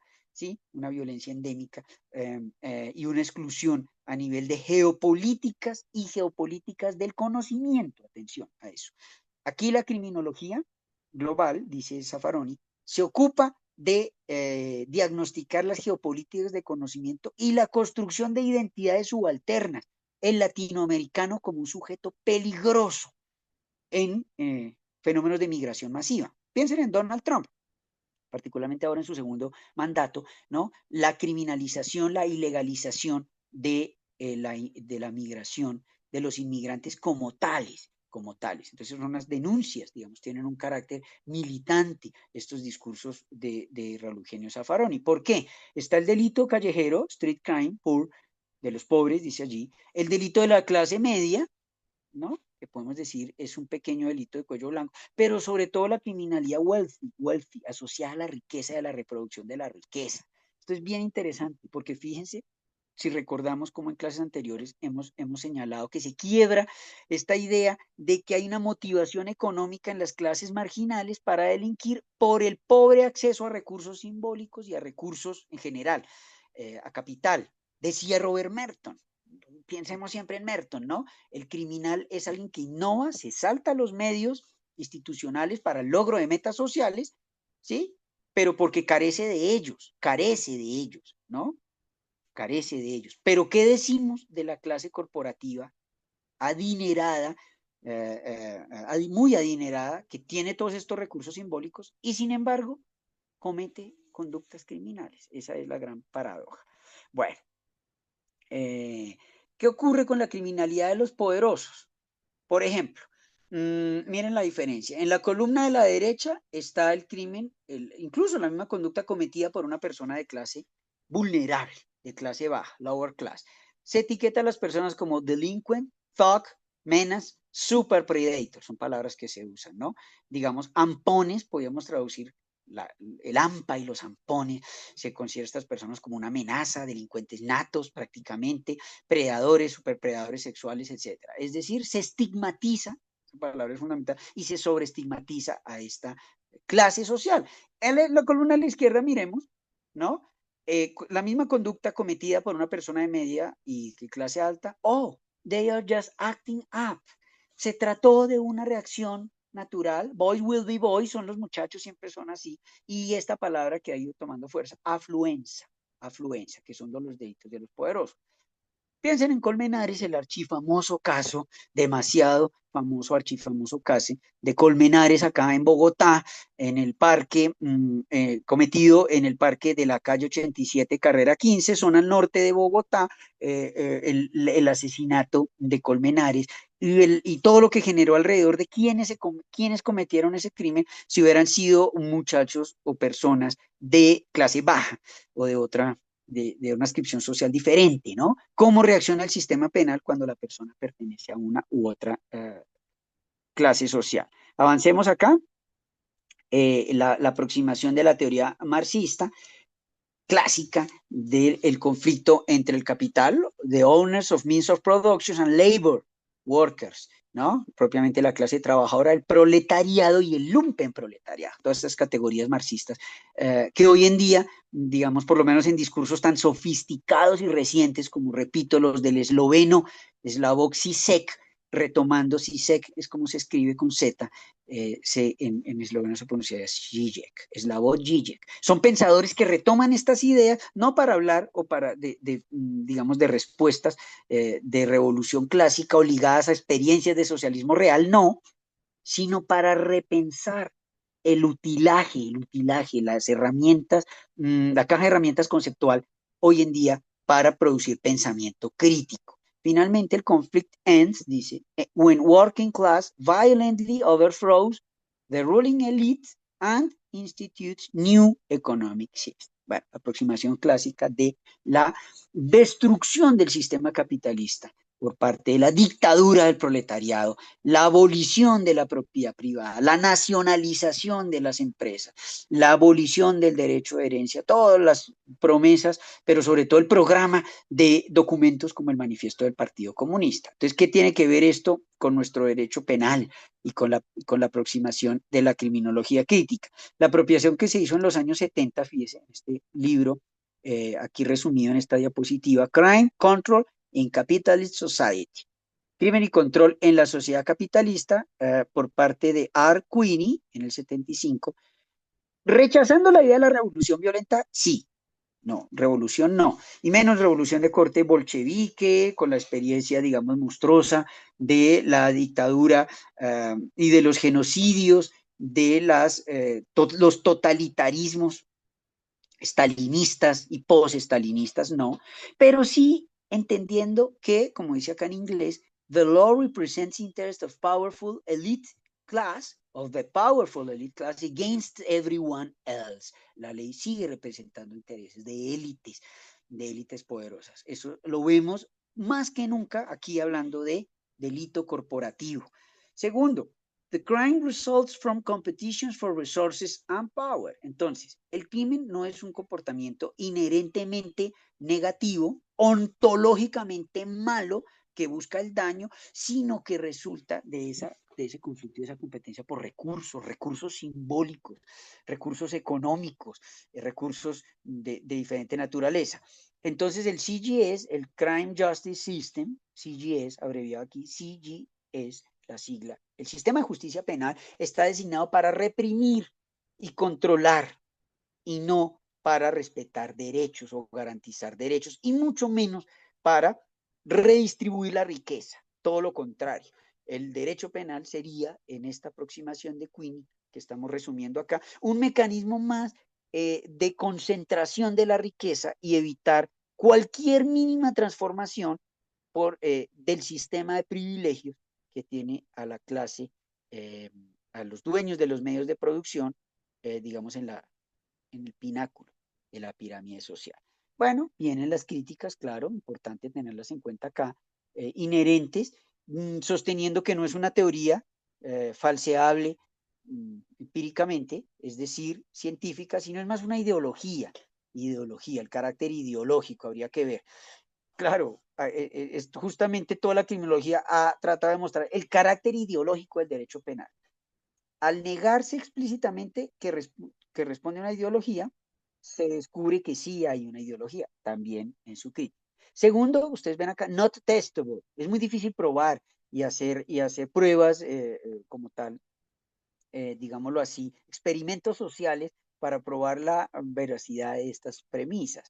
Many propositions not supported, habría que ver hasta dónde se sostienen esas premisas, propositions o axiomas, y sobre todo ignores injustice of no capitalist systems. Bueno, esto en los 70s, donde todavía podía hablarse de sistemas no capitalistas, con la globalización, la caída del muro de Berlín, etcétera, y sobre todo después del atentado del 11 de septiembre de 2001, que para estos criminólogos constituye, decía, un punto de inflexión, un punto de quiebre y de giro por la aparición de la llamada guerra contra el terrorismo, la globalización de la lucha contra el terror, la criminalización del Islam, la global, masiva y planetaria criminalización del Islam en su conjunto, no solo de grupos extremistas, fundamentalistas, como Al-Qaeda, Hezbollah, etcétera, sino en general la ideología islámica en sentido amplio ha sido objeto de rechazo, etiquetamiento, persecución a escala planetaria. Bueno, entonces ya no podemos hablar de una distinción muy evidente entre sistemas no capitalistas, sino que el globo entero se ha globalizado. Avancemos a ver si alcanzamos, estamos de tiempo bien, sigamos acá. En la siguiente diapositiva, una importante corriente de estas teorías críticas de la criminalidad, left realism es clave, donde la critical response constitute a critical response to idealism of Marxist and similar theories. Para el realismo de izquierda, el diagnóstico está muy bien sobre el funcionamiento desigual y criminógeno del sistema capitalista y la concentración de la riqueza y todas las lacras y todos los problemas que genera de desigualdad extrema el funcionamiento del capitalismo, capitalismo industrial y capitalismo postindustrial. Capitalismo emocional, nos atrevemos a decir nosotros hoy, capitalismo estético, decía Gilles Lipovetsky, importante sociólogo Gilles Lipovetsky, como el capitalismo hoy no es un capitalismo solamente ligado a procesos productivos, racionalización de costos, cálculos costo-beneficio, sino sobre todo un capitalismo de las emociones, que trafica, estimula y es un capitalismo emocional. Lo vimos además cuando hablamos de Coca-Cola la clase pasada, cuando nos hemos referido a estrategias de marketing de estas empresas, manipulando y creando identidades dóciles, pero sobre todo identidades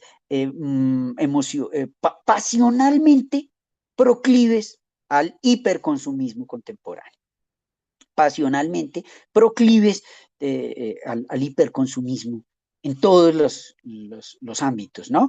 Entonces, digámoslo así, que ese capitalismo emocional ofrece un panorama mucho más complejo. Eva Illouz, la socióloga española, incluso habla hoy en día de japicracia en un trabajo digno de mención, un trabajo realmente que hace con Edgar Cabana, un psicólogo, una socióloga contemporánea, hablan de la japicracia.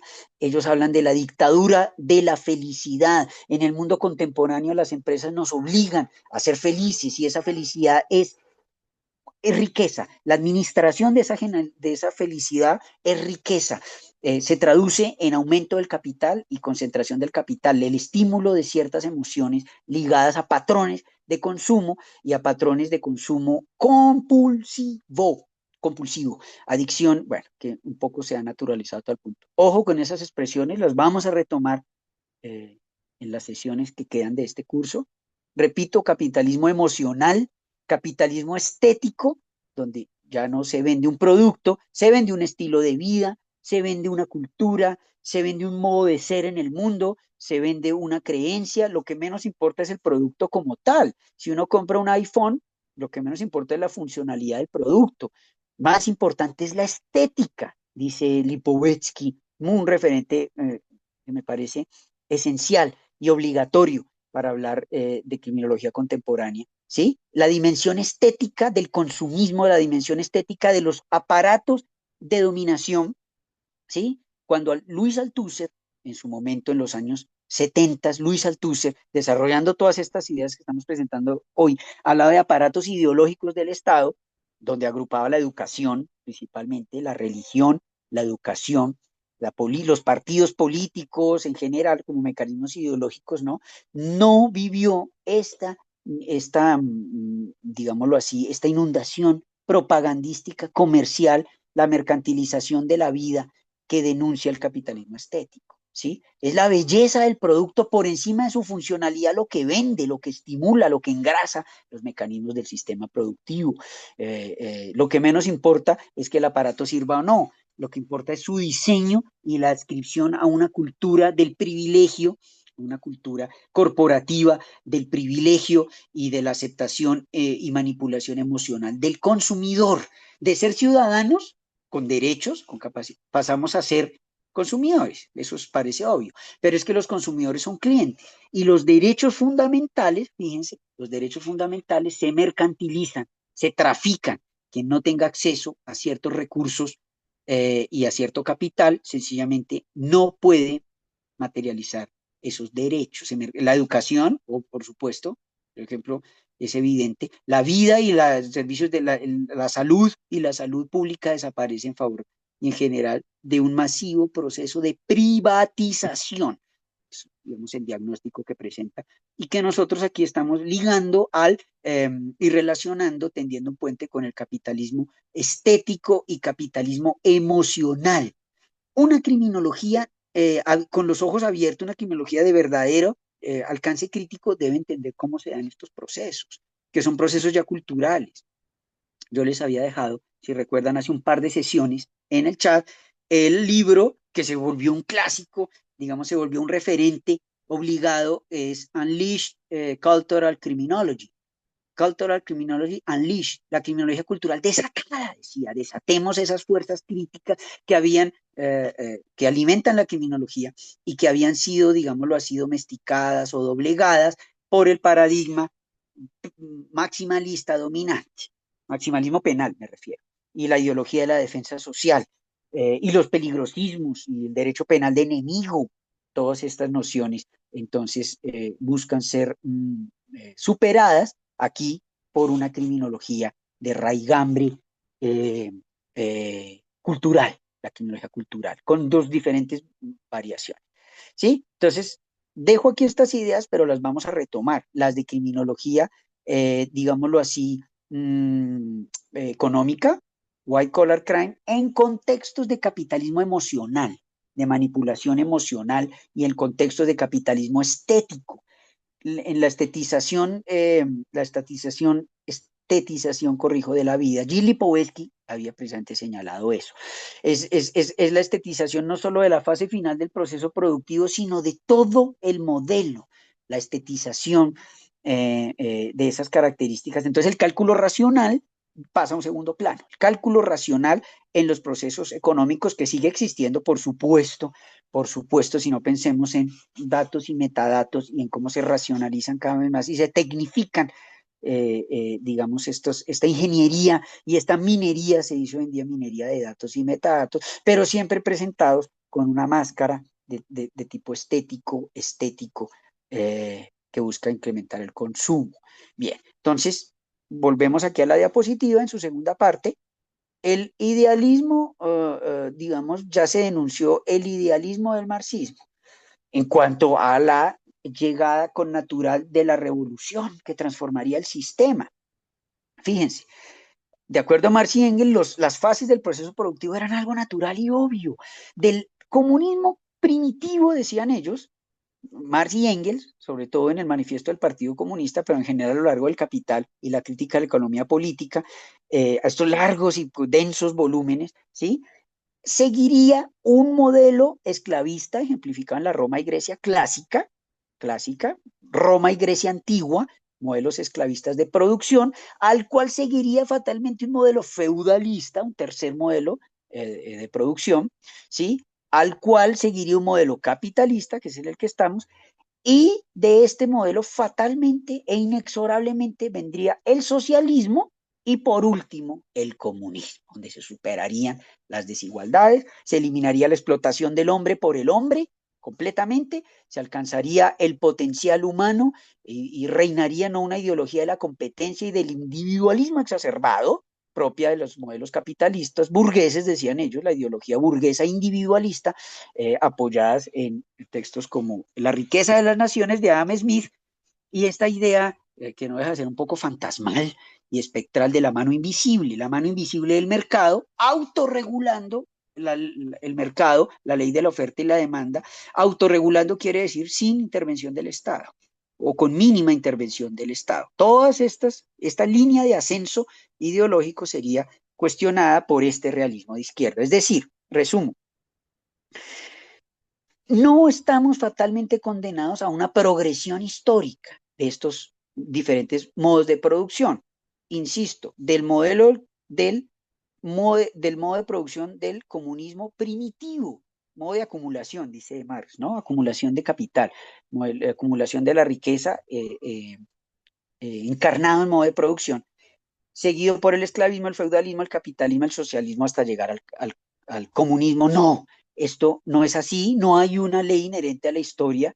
Eso un poco le había llegado a Marx de Hegel, de esas ellos eran expertos en filosofía alemana, Hegel, estas dialécticas de premisa mayor, premisa menor, conclusión, espíritu subjetivo, espíritu objetivo y espíritu absoluto, como tres momentos a los cuales fatalmente he utilizado esa expresión, nos dirigiríamos. Fases de desarrollo del espíritu humano, espíritu, frase también muy espectral, pero que tiene un significado propio en la filosofía de Hegel. Cuando Marx lee la filosofía de la historia de Hegel, dice sí, pero esto tiene que darle, hay que darle a ese idealismo una connotación materialista. Y hablo de materialismo histórico, el materialismo histórico de Marx. Bueno, todo esto se rompe acá, fíjense, y en la segunda parte, el realismo de izquierda se focaliza en la reforma, el cambio social positivo, más que en una revolución, más que en un trastocamiento de fondo de los presupuestos del sistema social, se trata de hacer ajustes dentro de las posibilidades democráticas y de participación democráticas que presenta el mismo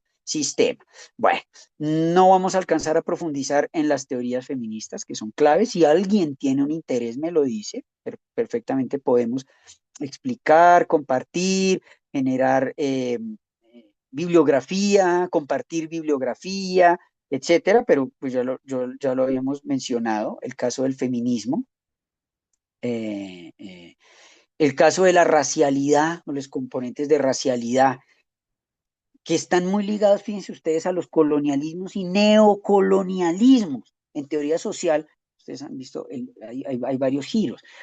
Hoy en día se habla también de giro decolonial en ciencias sociales, giro o postcolonial o decolonial, que está ligado a esta correlación que vemos acá en la diapositiva entre raza, ley y crimen, históricamente. Las imágenes hablan por sí mismas. Las imágenes hablan por sí mismas.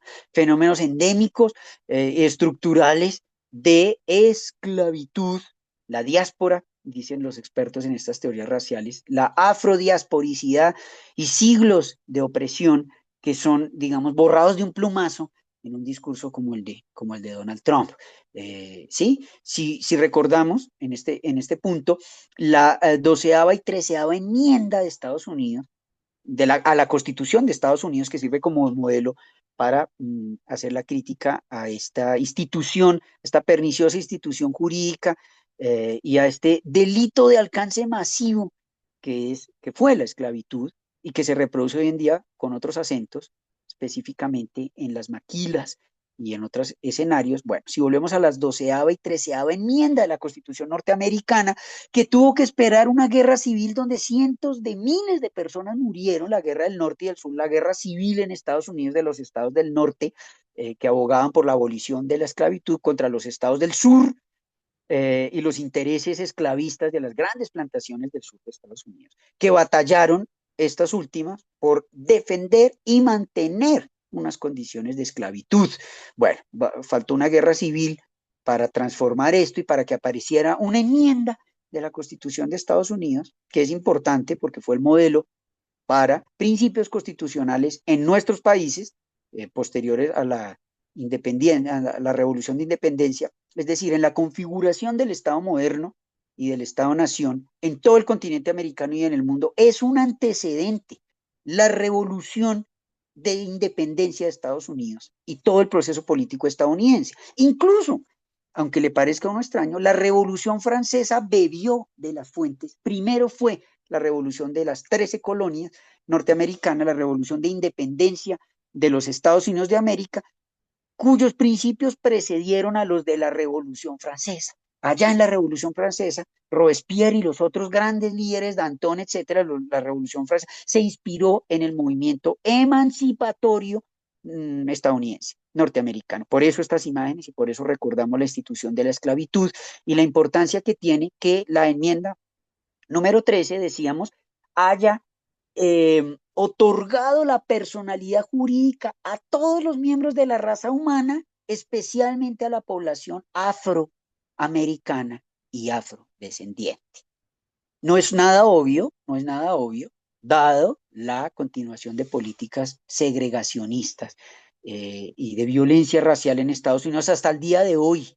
hasta el día de hoy. Por eso Black Lives Matter, la importancia de movimientos como Black Lives Matter, que recoge esta tradición innombrable de sufrimiento, de desconocimiento de derechos, etcétera, etcétera. Bueno, la criminología crítica recuerda y se ve forzada a recordar esa historia de opresión y sobre todo la historia de lucha que ha llevado a la transformación de este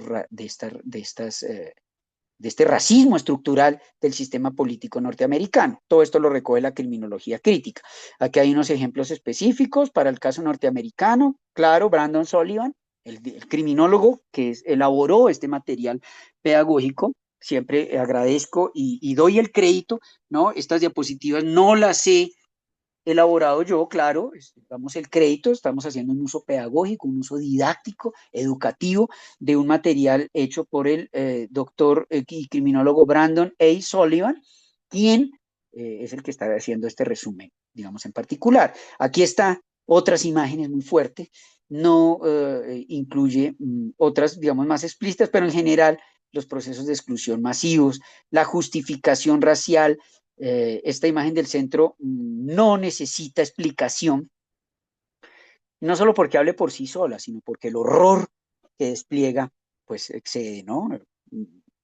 Lo que ocurrió, digamos, este tipo de violencia.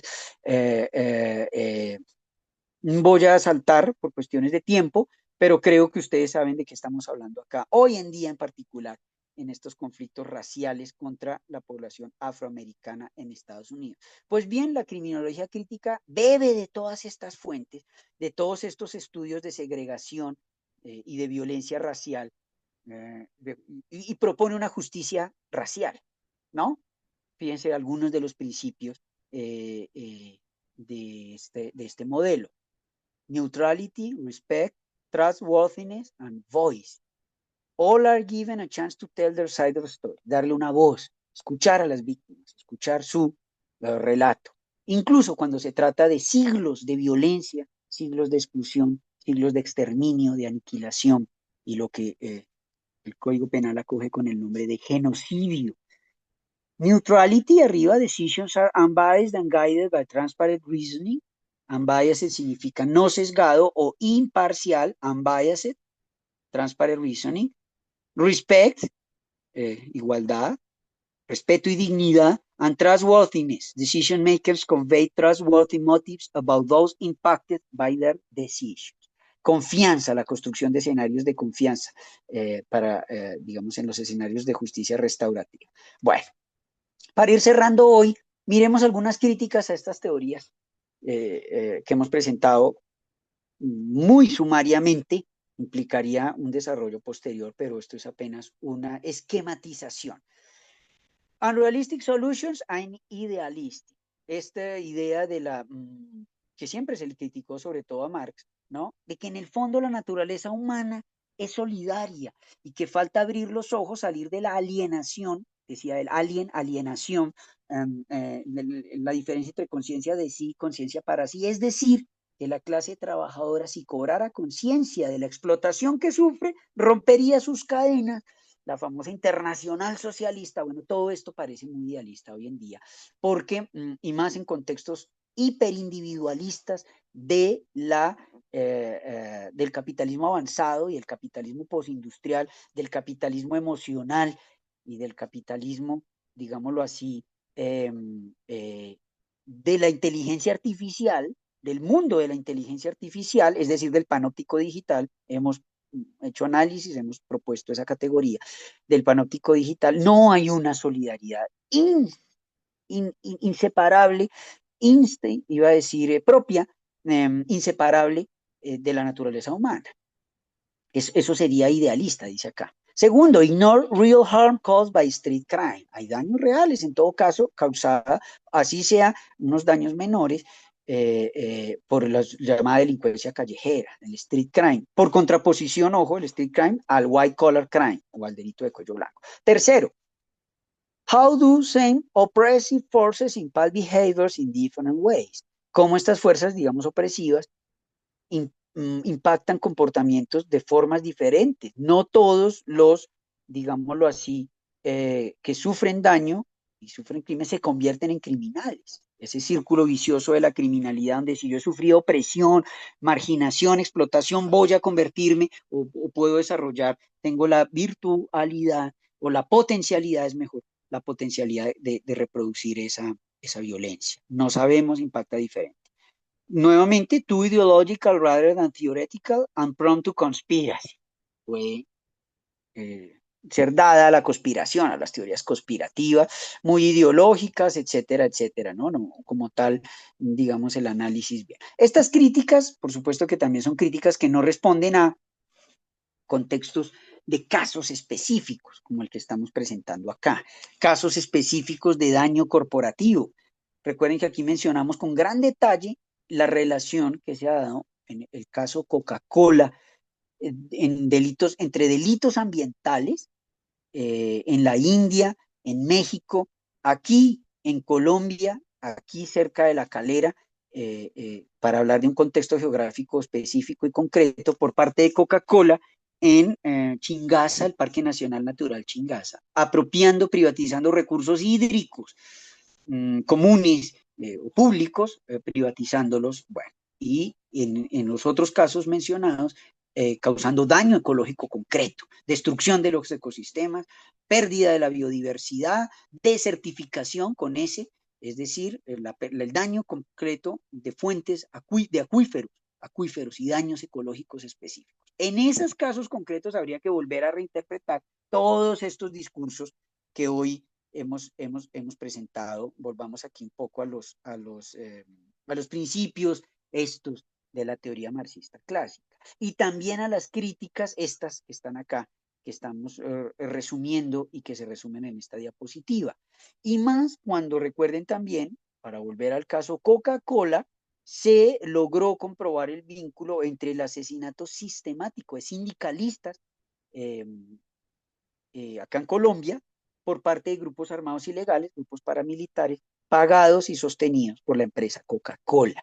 Estos crímenes se llevaron a un juicio internacional. Hay un documental que recomiendo para los que tengan interés en esto, llamado The Coca-Cola Case, en inglés Case, con C la primera, de Coca-Cola Case, que muestra el esfuerzo de abogados anticorporativos por llevar a la justicia penal en Estados Unidos, la casa matriz o el Estado-nación matriz de la empresa, esta situación de violencia, esta situación de asesinato sistemático de sindicalistas, de miembros del sindicato de Coca-Cola acá en Colombia. Finalmente, primaron los intereses corporativos, el lobby de la empresa, y no hubo, como suele ocurrir en estos casos, una sanción directa a la compañía o a la empresa por esto, a pesar de que el nexo causal se probó. A pesar de que el nexo causal fue probado, pero como siempre las empresas hablan de la matriz, digámoslo así, de ella, y de, digamos, la secundarización, tercerización, etcétera, de las actividades productivas, donde dicen las juntas de accionistas y los representantes legales como tal del sujeto jurídico de la empresa, ¿sí? Niegan conocimiento, eso ocurrió a nuestras espaldas, no se puede llegar a ser responsable, y no solo por falta de pruebas, sino porque el sistema judicial está diseñado para eso. Si miramos la forma corporativa, como la propone Joel Bacon en The Corporation, que hoy no la hemos nombrado, pero siempre está acá en el análisis criminológico empresarial, The Corporation, Institutions of Psychopaths, instituciones o psicópatas, la corporación fue creada y diseñada para ser resistente, decir, inmune, hablando de procesos de inmunización, inmune a la acción penal. Los accionistas ni siquiera son responsables con su patrimonio, ¿no? Solo son sociedades de responsabilidad limitada. Ustedes saben muy bien, su responsabilidad limitada. Y mucho menos van a ser responsables penalmente en el ámbito de jurisdicción penal. Eso no va a ocurrir. Esa fue, les decía, parte de la conferencia que presentó David White hace 15 días acá en Bogotá, en un evento digno de mención, digno de ser recordado, La empresa criminal, The Corporate Criminal. Es un libro seminal, no sé qué otra palabra utilizar, que se quedan cortos los adjetivos para hablar de la importancia y el alcance que tiene para la criminología entender cómo las corporaciones fueron creadas criminogénicamente para ser instituciones o máquinas de externalizar. Todos los daños que produce la empresa son otras personas los que pagan. Lo único que recogen los accionistas son las ganancias. el famoso surplus o plusvalor. Bueno, entonces todos estos crímenes quedan en la impunidad. Empresas como Coca-Cola se lavan las manos, fueron otros los que cometieron esto y nunca se llega a la matriz o el núcleo duro del problema y sobre todo a nivel de asignación de responsabilidad.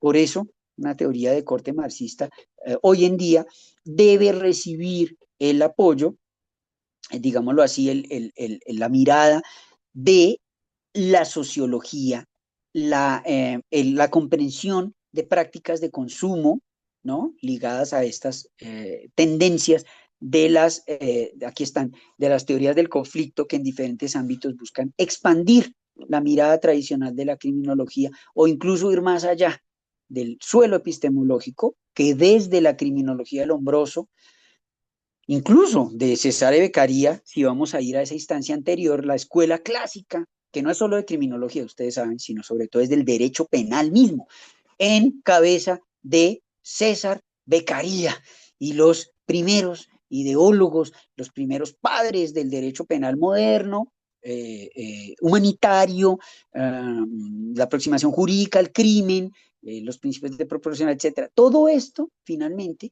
termina siendo cuestionado por los criminólogos críticos. Es un resumen que hemos tratado de presentar. Con mucho gusto yo les voy a dejar esto porque pues no alcanzamos a profundizar. ¿Por qué es importante este resumen en la conclusión? Porque si ustedes se fijan en todas estas problemáticas, no es una única disciplina, ni mucho menos solo el derecho la que proporciona un análisis adecuado. Mejor, la que proporciona unas herramientas analíticas adecuadas. Solo ven una parte del problema. El problema es multidimensional y ustedes ven aquí, por supuesto, análisis desde muchas miradas, hablo disciplinarmente hablando, campos disciplinares diversos que concurren, sería finalmente esa una de la primera conclusión de la sesión que tenemos preparada para hoy.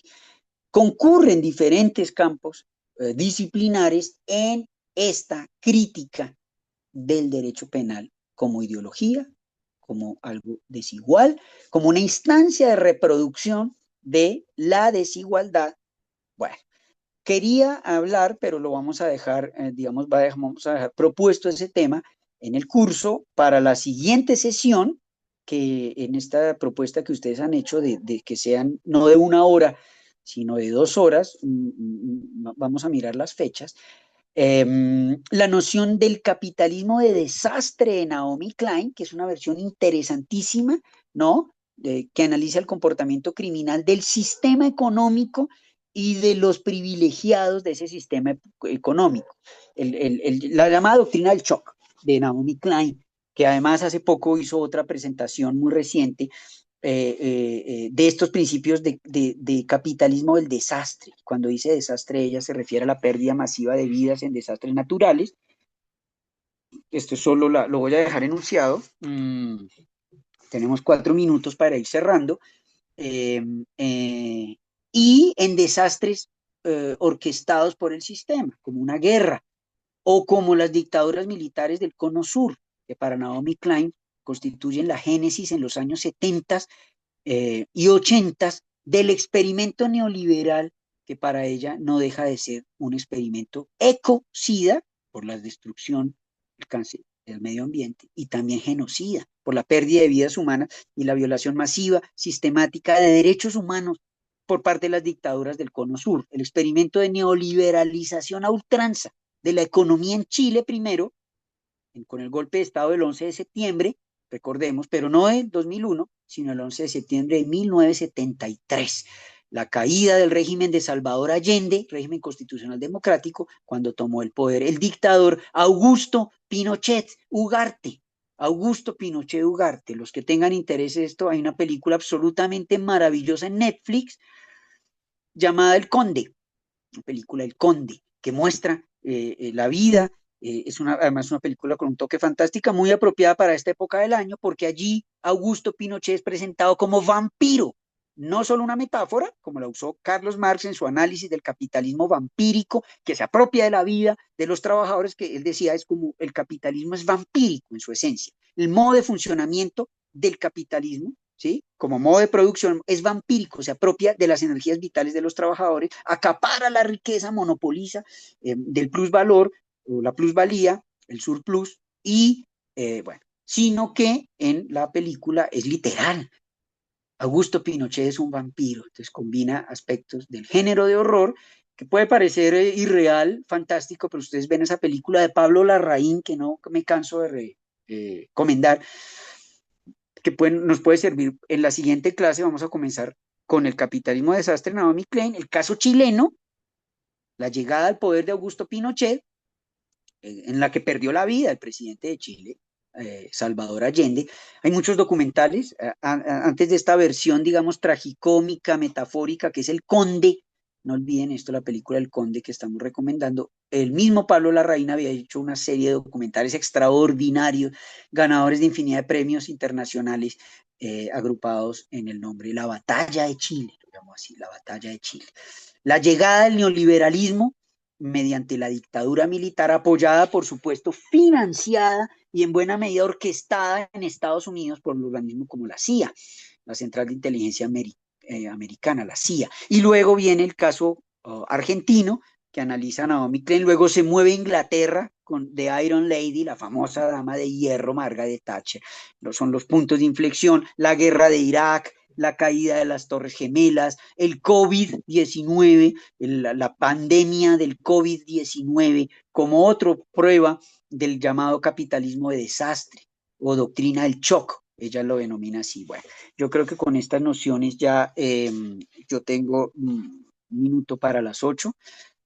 Seguiremos y hemos presentado la criminología crítica a partir de estas bases. Les agradezco la paciencia, pido disculpas por la demora al inicio, fue un problema técnico que me excede completamente, hice el máximo esfuerzo para poder hacer la clase, pero les voy a enviar ahora, con ayuda del doctor Ricardo, que siempre nos colabora, los videos. Muchas gracias. Entonces, dejamos así, continuaremos la próxima semana con el capitalismo de desastre de Naomi Klein, y buena noche para todos.